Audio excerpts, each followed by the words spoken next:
Boa tarde a todas, boa tarde a todos, às prefeitas, aos prefeitos. Quero saudar inicialmente aqui o prefeito Jonas Donizete, também saudar o nosso anfitrião, o prefeito Rodrigo Neves, meus companheiros de partido que aqui me acompanham, o deputado Marcelo Freixo, vereadora Talíria Petroni. Trago aqui também um abraço especial da ex-prefeita Luísa Erundina, que foi uma das fundadoras da Frente Nacional de Prefeitos e a primeira presidenta da frente. Nosso país hoje, quero começar por aí, vive uma crise muito profunda. Para além de uma crise econômica, uma crise política, uma crise de sentido, uma crise de rumos da nação. E essa crise coloca para nós hoje alguns desafios que são fundamentais para quem quer que queira governar o Brasil, seja disputando a presidência da República, seja com uma maior integração necessária nos governos do Estado e nos governos municipais. Nós entendemos, e esse é o sentido da nossa pré-candidatura pelo Partido Socialismo e Liberdade, que hoje estão colocados dois grandes desafios. O primeiro é o desafio da democratização do Estado brasileiro. Nós vivemos uma crise de representação em todos os níveis. Está muito difícil fazer política hoje, ainda mais diante de uma desesperança, de uma desilusão do nosso povo em relação à forma de se fazer política no Brasil. Uma desilusão que nós precisamos convir, muitas vezes é justificada, porque o sistema político brasileiro hoje construiu um verdadeiro abismo com a participação social e popular. O que nos coloca o desafio de construir e aprofundar formas de democracia para além da representação pelo voto a cada 4 anos, mas formas que aproximem cada vez mais o poder das pessoas, de democracia participativa, como vários municípios, aliás, é uma experiência pioneira dos municípios do nosso país, com experiências como orçamento participativo, conselhos de habitação e de várias áreas, que ajudam a definir as políticas públicas e diminuem o hiato que existe entre representantes e representados. A democratização do Estado brasileiro também precisa passar pelo Poder Judiciário. Hoje nós vivemos uma verdadeira judicialização da política, em que se torna muito difícil governar quando promotores, procuradores, representantes de tribunais de contas, que não são eleitos pelo povo, muitas vezes fazem política e limitam a possibilidade de atuação do gestor, não em casos que se trate de corrupção, porque quando se trata de corrupção é papel desses órgãos investigar e punir, mas quando se trata de gestão, isso deve ser reservado a quem tem voto popular e não quem presta concurso público apenas. Uma judicialização que nós vimos, eu moro na cidade de São Paulo e vi há 2, 3 anos atrás um intento da prefeitura de reajustar, porque de fato estava defasada a planta genérica de IPTU e por uma judicialização inexplicável, porque é uma atribuição do executivo fazê-lo, o prefeito não conseguiu fazer.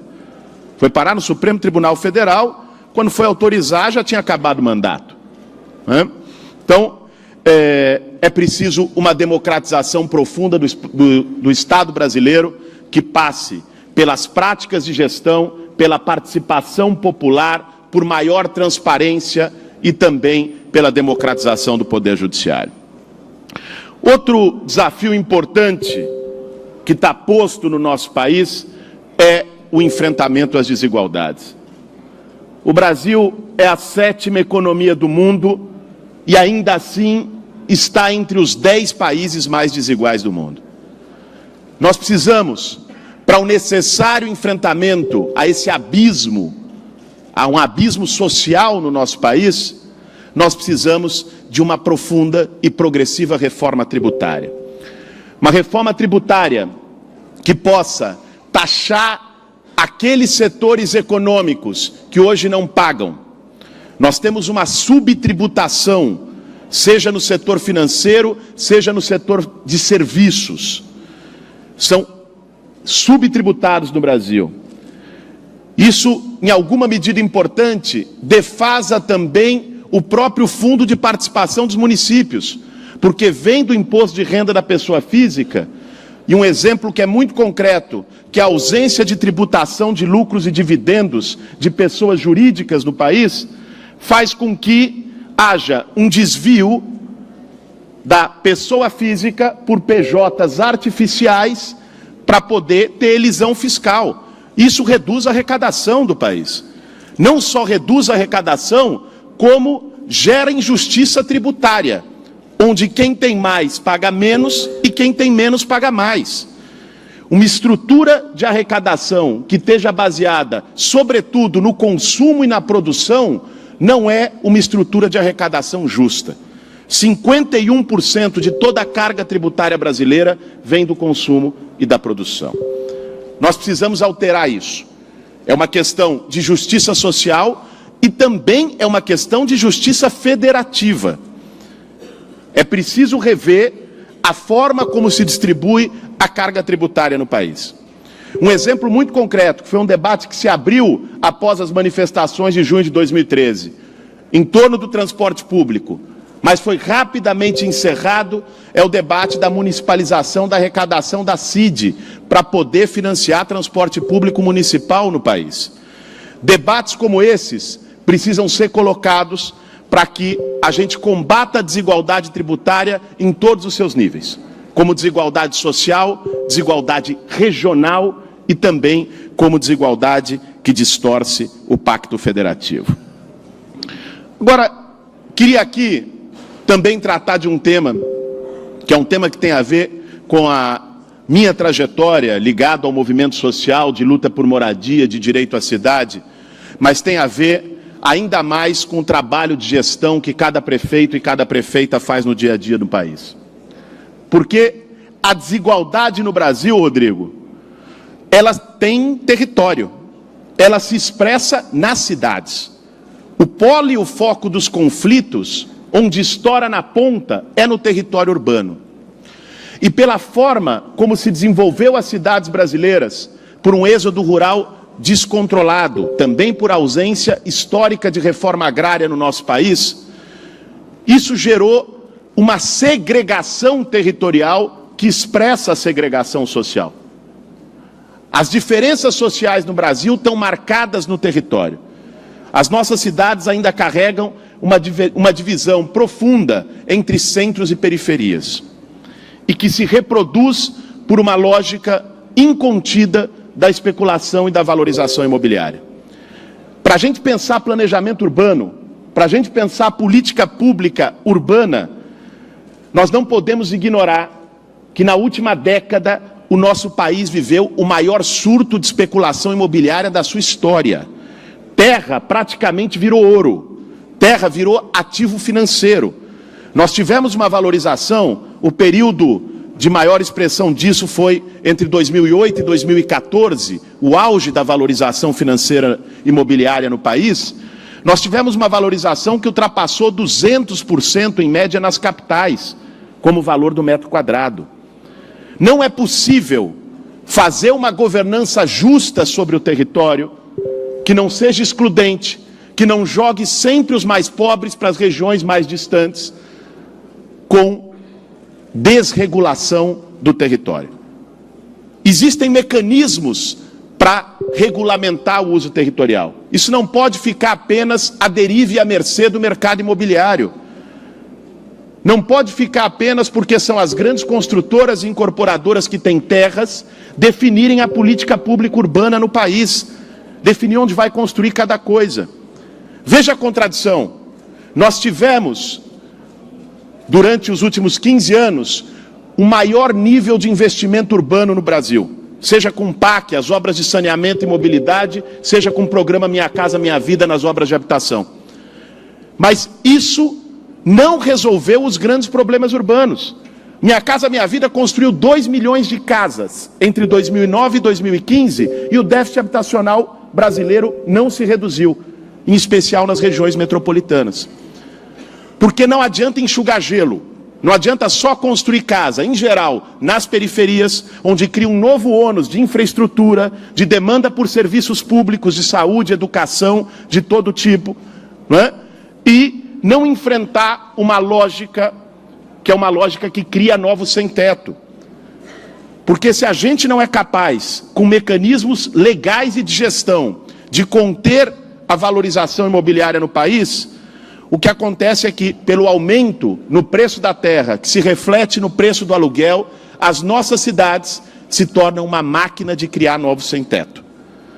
Nós podemos construir 2 milhões de casas e vão ter mais 2 milhões de novos sem-teto produzidos por essa lógica. Tem um ditado que nós usamos muito e que costuma acontecer pela falta de regulação do território, é que nas nossas metrópoles, muitas vezes, quando o metrô chega na periferia, a periferia foge do metrô. Porque quando chega qualquer melhoria urbana numa região mais periférica, aquela região se valoriza.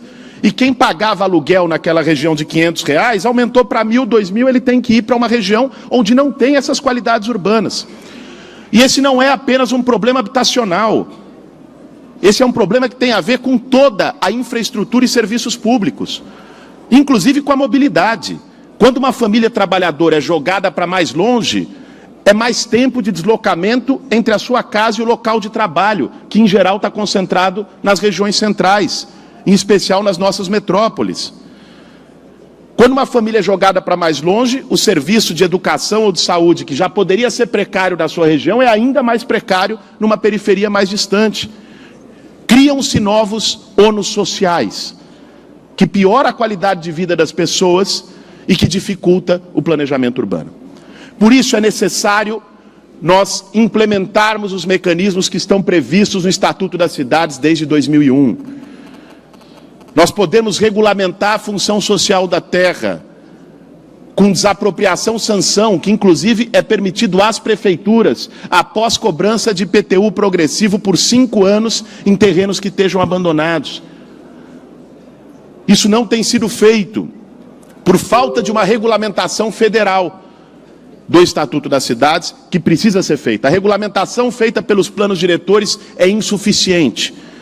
Nós precisamos de uma regulamentação federal do Estatuto das Cidades. Cito um outro exemplo, que também limita e diminui a atuação da especulação imobiliária, que muitas vezes não tem qualquer compromisso com o desenvolvimento das cidades, que é prevista no nosso Código Tributário há mais de 50 anos, que é a contribuição sobre melhorias, e que até hoje não foi regulamentada de maneira adequada.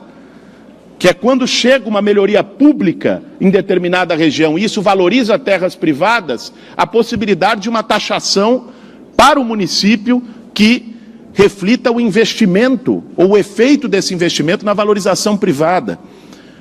É preciso regular o desenvolvimento desordenado do solo, é preciso ter uma política que enfrente a especulação imobiliária nas cidades, e assegure, portanto, cidades menos segregadas, menos divididas e que o investimento público não seja apenas para enxugar gelo.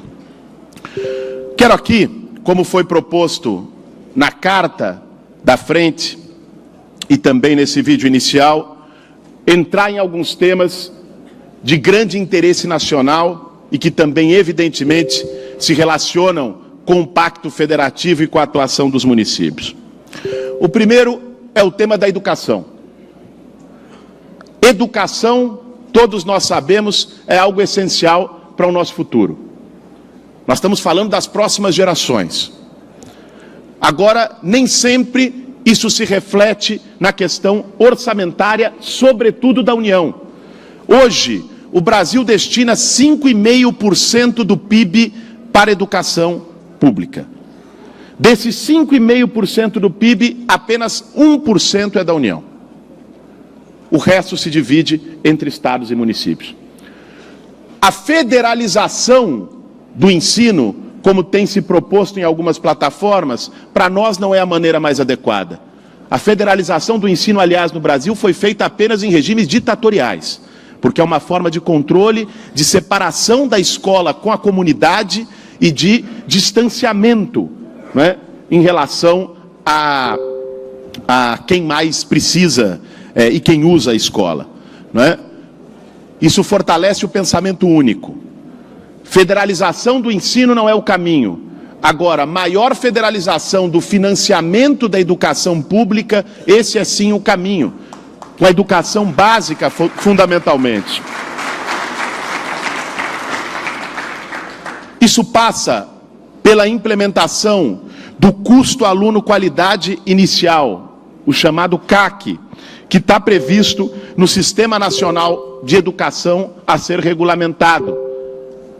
Vejam, isso já está estabelecido, há leis aprovadas, a destinação de 50 bilhões de reais ao ano para a educação básica no nosso país, sobretudo a estados e municípios, que deve chegar na educação infantil. Nós temos um drama crônico que é o déficit de creches no nosso país. Se deixar este drama à custa apenas dos municípios, ele não será resolvido, não por falta de vontade política, mas porque não há condições orçamentárias para fazê-lo, né? E não basta apenas construir as creches. É preciso um apoio federal para a manutenção e para o financiamento da gestão delas. Porque a parte de construção do equipamento, relativamente, ela é a mais barata, né? Entregar um equipamento frio, sem dar as condições do pagamento de pessoal, que muitas vezes está comprometido, né, pela própria lei de responsabilidade fiscal, que, aliás, nesse aspecto, precisa ser revista, porque isto força, né? Existe um verdadeiro tabu em torno da lei de responsabilidade fiscal, que não se pode falar dela. Quem fala da lei de responsabilidade fiscal é irresponsável, é gastador. Mas não se trata disso. O limite que a lei de responsabilidade fiscal estabelece, sobretudo em relação a gasto com pessoal, força a terceirizações por organizações sociais, seja na saúde, seja na educação, que nem sempre atendem ao interesse público. Nós temos que dar condições para que quem está na gestão possa fazer a gestão direta, que nós acreditamos que é o melhor caminho. Agora, para isso é preciso fazer essa revisão e que permita também ter recursos federais para a educação, sobretudo para a educação básica e educação infantil. Quero aqui também falar do delicado tema da saúde, que nós sabemos é o que mais onera os municípios proporcionalmente.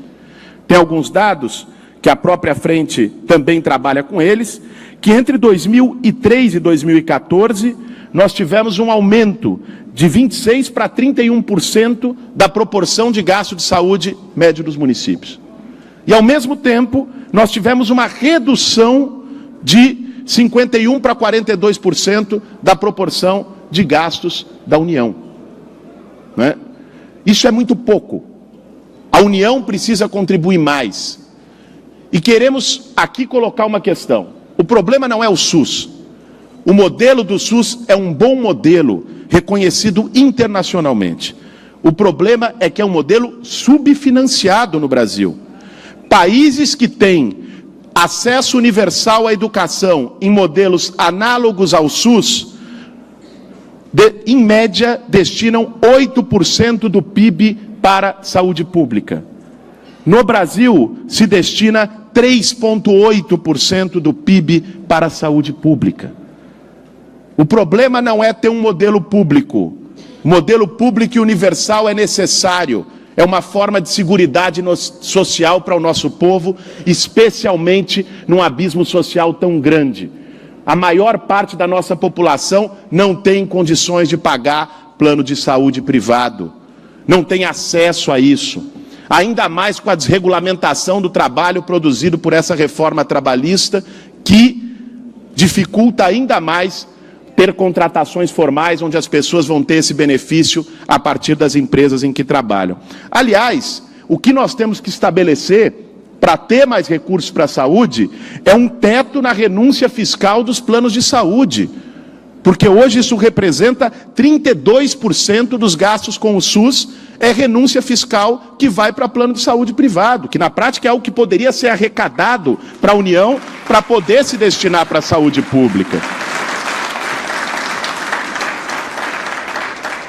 Nós não podemos ter medo de fazer esse debate. A nossa proposta, de maneira muito concreta, é o aumento da participação federal nos gastos em saúde de 1,6% do PIB, que é o que representa, para 3% do PIB. Evidentemente não há mágica. Alguns podem estar pensando, só está falando em gastar, de onde vem o dinheiro. A proposta que nós defendemos de maneira muito clara e contundente é uma reforma tributária progressiva que seja capaz de arrecadar um dinheiro de setores que hoje pagam muito pouco. Vou apenas dar o exemplo da tributação de lucros e dividendos que já mencionei. Tributaristas como o Rodrigo Orair, um dos maiores tributaristas do Brasil, estimam que tributação de lucros e dividendos com uma alíquota progressiva no Brasil nos renderia 2% do PIB ao ano em arrecadação, 120 bilhões de reais, né? Isso por si só nos daria condições de avançar consideravelmente em políticas públicas democráticas. Mas uma coisa que nós precisamos fazer, porque isso engessa o crescimento nacional, é abrir o debate para a revogação da emenda constitucional 95 do teto de gastos.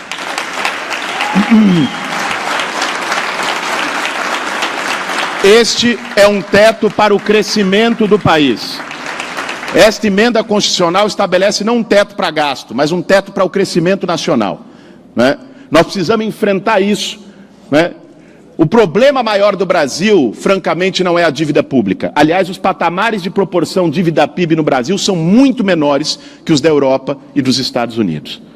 Nós temos hoje 75% da proporção dívida-PIB. Se reduz proporção dívida-PIB, não cortando gasto. Se reduz proporção dívida-PIB, aumentando o crescimento. Enquanto a taxa de juros for maior do que a taxa de crescimento do PIB, você pode cortar o gasto que quiser, que vai continuar crescendo a proporção de dívida. Nos últimos 3 anos no Brasil se cortou tudo em termos de investimentos sociais e a dívida pública só está crescendo em relação ao PIB.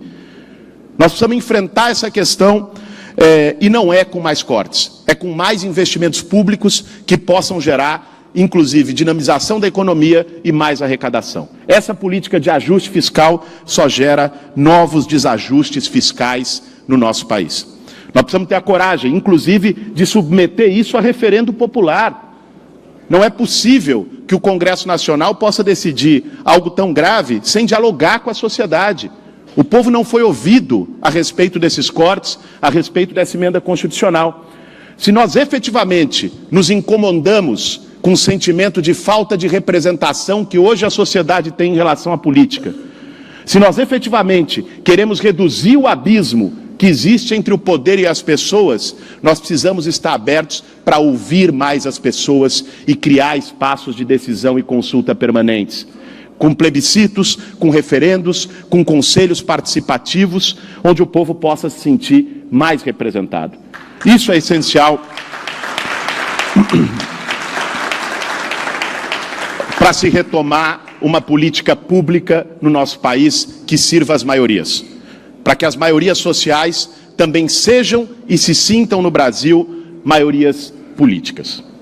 Termino aqui agradecendo a oportunidade aos prefeitos, às prefeitas, à direção, ao presidente da Frente Nacional de Prefeitos, e nós temos a clareza que a construção de um novo projeto de Brasil, que nos tire desta crise profunda que nós estamos, tem que se dar também com um envolvimento conjunto, com um grande mutirão nacional, que passa pela participação popular, pelo envolvimento da sociedade, mas também por uma necessária parceria entre todos os entes do Estado brasileiro. Isso é, sim, revisão do Pacto Federativo em distintos níveis, isso é, sim, ampliação da democracia real e participativa no Brasil, e isso é, sobretudo, combate às desigualdades profundas que nós vivemos no Brasil. Obrigado.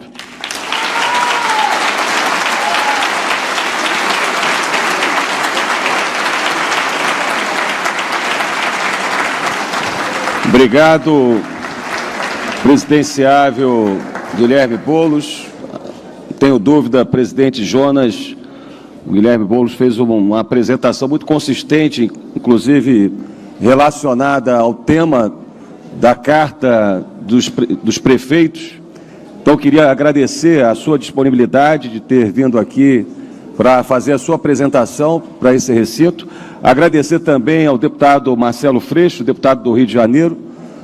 Deputado Freixo, nascemos no mesmo bairro aqui de Niterói, bairro do Fonseca, e quando iniciei a minha militância estudantil, ele era professor, iniciando as suas aulas no ensino médio. E a querida vereadora Talíria, vereadora aqui de Niterói, também uma combativa militante de boas causas em Niterói e no Rio de Janeiro. Eu peço a todos que continuem no recinto. Nós vamos ter agora a presença do candidato Paulo Rabelo e depois, por último, teremos a presença do ex-ministro Henrique Meirelles. São os nossos dois últimos presidenciáveis. Eu peço, depois da foto, que vocês levem o candidato até a imprensa.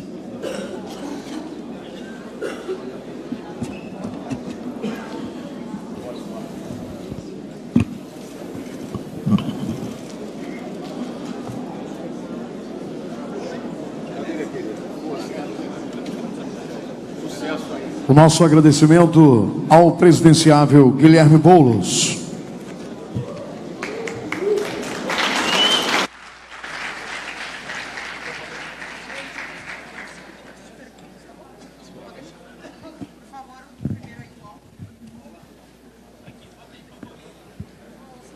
Tudo bem? Você comentou que tem várias legislações progressistas, de qualquer forma.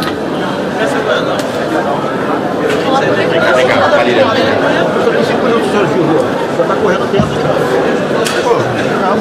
comentou que já tem várias medidas dentro da legislação, de qualquer forma, uma vez eleito, o pessoal teria que trabalhar com o Congresso, que atualmente é formado por vários partidos que você está falando. Como seria trabalhar com coligações, pessoal? Tudo uma coligação. Veja, primeiramente, o PSOL tem uma chapa a apresentar para a sociedade no Legislativo. Nós acreditamos numa renovação no Legislativo brasileiro profunda. Aliás, estou ao lado de dois pré-candidatos a deputado federal aqui pelo Rio de Janeiro, como vários outros que o PSOL vai apresentar nessas eleições. Esperamos que a renovação não seja apenas uma renovação nominal, mas seja uma renovação política e de projeto num Congresso Nacional que hoje está desacreditado, em sua maioria, pela sociedade brasileira. A forma de governar, eu tentei expressar isso um pouco na apresentação, nós acreditamos que essa forma de governabilidade hoje no Brasil, ela está falida, ela chegou a um limite. Não é mais possível apenas governar com maiorias parlamentares. Aliás, se nós olharmos a maneira como se formaram maiorias parlamentares nos últimos governos do Brasil, foi sempre em cima de balcões de negócios, de troca, de apoio parlamentar por cargos no Executivo. Essa lógica não nos contempla e não contempla a maioria do povo brasileiro. Por isso nós queremos construir uma governabilidade, sim, considerando e respeitando o Congresso, mas respeitando, acima de tudo, o povo. Voto não é cheque em branco, nem para presidente da República, nem para o Congresso Nacional. O povo tem que ser ouvido, participar. O nosso pacto e o nosso compromisso é, sobretudo, com o povo, governando também com plebiscitos, referendos e conselhos populares.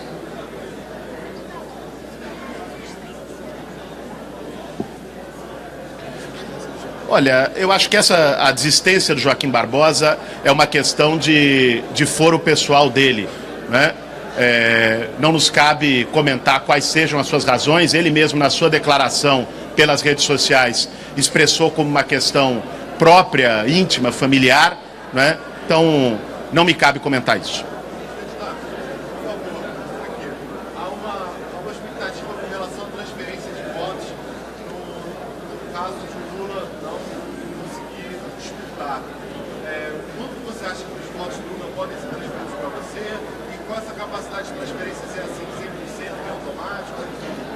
Veja, nós somos aqueles, o PSOL, o meu partido e a nossa candidatura, que temos candidatura própria à presidência da República, não é? Por diferenças e por características do nosso projeto, do que a gente tem a apresentar ao Brasil, e ao mesmo tempo defendemos o direito do ex-presidente Lula ser candidato à presidência da República, porque entendemos que a sua condenação foi injusta e sem provas. Então o nosso posicionamento é esse. Olha, já nos expressamos dessa maneira. Indulto é uma prerrogativa que existe em vários países do mundo, uma prerrogativa democrática, para se corrigir erros do judiciário. Né? O judiciário não é infalível. Quando o judiciário erra, não é? E esse erro é comprovado, nos Estados Unidos, por exemplo, pessoas que estão à beira da cadeira elétrica, às vezes se mostram uma injustiça, recebem um indulto ou uma graça presidencial. Não é? Então, no nosso governo, não é? Todos aqueles brasileiros comprovadamente injustiçados, sim, receberão. Eu queria citar, inclusive, aqui um carioca, Rafael Braga, um jovem negro que foi preso injustamente por portar pinho-sol nas manifestações de 2013, seguramente vai ter o nosso indulto, como todos os brasileiros que nós considerarmos injustiçados.